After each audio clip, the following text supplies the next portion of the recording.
éramos básicamente un destino de sol y playa. En los últimos años ha habido una puerta. Ahora mismo se está terminando de aprobar un nuevo plan de turismo cultural de 2010-2012 en esa línea de reforzar los destinos patrimoniales. La mayor parte de los visitantes de los destinos patrimoniales españoles son turistas nacionales y eso muchas veces no se le ha prestado importancia. Es decir, salvo Barcelona, Madrid, Granada, Córdoba, Sevilla, Santiago de Compostela, que tienen mitad y mitad nacionales, mitad y mitad extranjeras. El resto, bàsicament, són turismes nacionals. Abans d'obrir al públic Montsant Benet es va fer un pla de gestió. En aquest pla de gestió, un dels capítols més importants era la gestió dels públics. I per tant, quina havia de ser l'estratègia de captació de públics i quins públics es prioritzaven. Somos una empresa de entierros y no somos una empresa turística, con lo cual empezamos improvisando. Pero bueno, indudablemente la base, las visitas son locales. Las visitas guiadas de los domingos es público local. Pero luego en el cementerio de Poblenou la gran monto de visitantes es los días de cada día por el bus turístico que tenemos en la puerta. Que como en Europa hay tradición de visitar cementerios, pues muchos de los turistas bajan del bus turístico, se dan una vuelta por el cementerio y se van.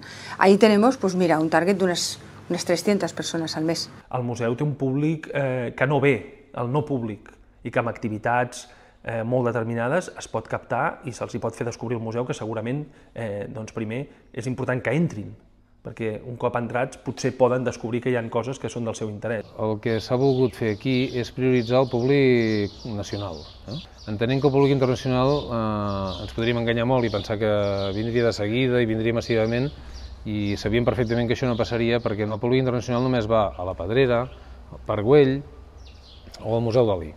Hay que trabajar en clave de sistema de destinos patrimoniales que se complementan. Y hay que trabajar con estrategias de competencia, no tendría ningún sentido. Tienes que trabajar con estrategias de complementariedad y saber que hay determinados segmentos de demanda que lo mismo prefieren alojarse en Ávila y luego venir de visita al Madrid, pero otros que prefieren estar en Madrid y después organizar radials. I participem en Turisme de Catalunya, en la captació, i participem en workshops i en totes aquelles iniciatives que genera la Generalitat per contactar amb públics.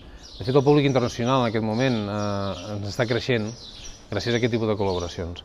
El que passa no deixa de ser encara un públic molt secundari. Nosaltres creiem que d'aquí 3-4 anys li haurem donat la volta i tindrem una afluència molt més important del públic internacional. No hem d'oblidar que Barcelona és una ciutat que té un mix vacacional-empresa pràcticament 50-50.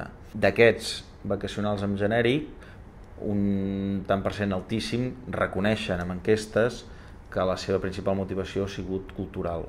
Vam fer els deures fa molts anys. És a dir, Montserrat va fer una aposta estratègica a partir dels anys 90, finals dels anys 90, i una de les apostes importants de Montserrat en aquell moment va ser, diguéssim, voler-se apropar a Barcelona, és a dir, no tindre cap por ni cap reticència a presentar-se sota la marca Barcelona. El turismo tradicionalmente es un fenómeno bastante polarizado y está polarizado en función de los referentes patrimoniales más potentes. Entonces ahí que han jugado pues el marketing, han jugado las ciudades patrimonio de la humanidad.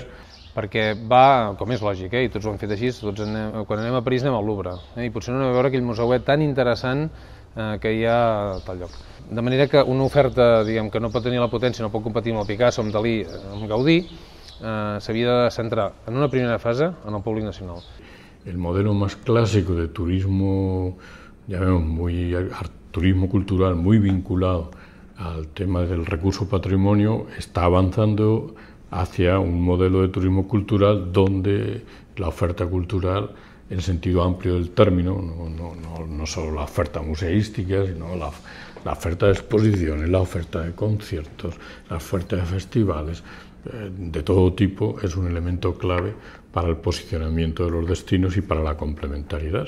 Al principio fue muy difícil, indudablemente, nos ha costado un tiempo tenerlo. Lo básico para captar ha sido el tema que nosotros exponemos, o sea, la gente venía al cementerio siempre pensando en el difunto que estaba enterrado.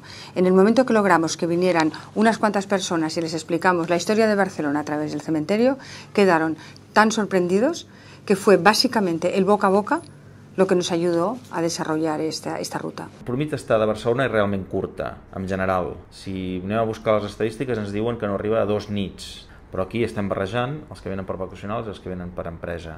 Els que venen per empresa normalment el mitja estada a tot el món és curt, a Barcelona també. El de vacacional no, el vacacional ja podríem parlar de 3-4 nits. El turismo cultural tiene un riesgo. Es que es un riesgo de que la oferta sea muy monotemática y eso sirve bien para estancias muy cortas, pero cuando tú quieres tener turistas un tiempo, una semana, entonces tú tienes que darles ofertas patrimoniales diferentes, no puede ser solo visitar iglesias, conventos, museos, tienes que ver destinos distintos, tienes que ver patrimonio inmaterial, espacios lúdicos, fiestas. I tota la culpa ve per la banda del patrimoni, per una banda perquè el turisme no se'l considera un públic massa desitjable, és a dir, se'l considera un públic banal. S'hauria de potenciar una diversificació més gran perquè els turistes trobessin atractiu també d'anar a visitar altres elements patrimonials a part d'aquells que ja hi van, més que no pas intentar defensar o intentar estigmatitzar el fet de que vagin molts turistes a un mateix lloc, ¿no? La preparación de un destino implica una buena gestión de la ciudad, pero bueno, también un servicio de hostelería, un servicio de empresas de servicios, los sistemas de información, los hoteles. ¿Dónde funcionan mejor las cosas? Donde los contextos de concertación público-privado son más eficaces.